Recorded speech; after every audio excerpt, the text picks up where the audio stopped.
BTS কেন আমাদের জীবনে এত প্রভাব ফেলে জানেন?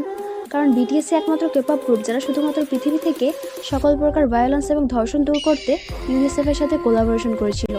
হ্যাঁ, বিটিএস একমাত্র কেপপ গ্রুপ যার লিডার ইউনিসেফের বক্তব্যে বলেছিলেন তিনি ছোট থেকেই স্বপ্ন দেখতেন সুপারহিরো হয়ে মানুষকে ধর্ষণ থেকে রক্ষা এবং ভায়োলেন্স রুখে দেওয়ার। হ্যাঁ, বিটিএস একমাত্র কেপপ গ্রুপ যেটি সাধারণ মানুষের স্বার্থে কাজ করেছে। যাদেরকে বাংলাদেশের ছেলেরা হিজড়া বলে সম্বোধন করে, সেই হিজড়াগুলো আমার মা বোনদের জন্য দিনের পর দিন লড়ে যাচ্ছে। সেখানে আপনার বাংলাদেশি ছেলে কী করছে? রাস্তার পথচারী শিশু, বৃদ্ধা, হাফেজা থেকে শুরু করে গর্ভবতী মা কাউকেই ধর্ষণ করতে বাকি রাখছে না। আর অন্যদিকে আমাদের বিটিএস লিডার কিম নামজুন পৃথিবী থেকে ধর্ষণ নামক শব্দটাকেই মুছে দেওয়ার জন্য নিজের সর্বোচ্চ চেষ্টা চালিয়ে যাচ্ছেন। সুতরাং এইখানেই বিটিএস আর আপনার কুলাঙ্গা ছেলের মতো পার্থক্য।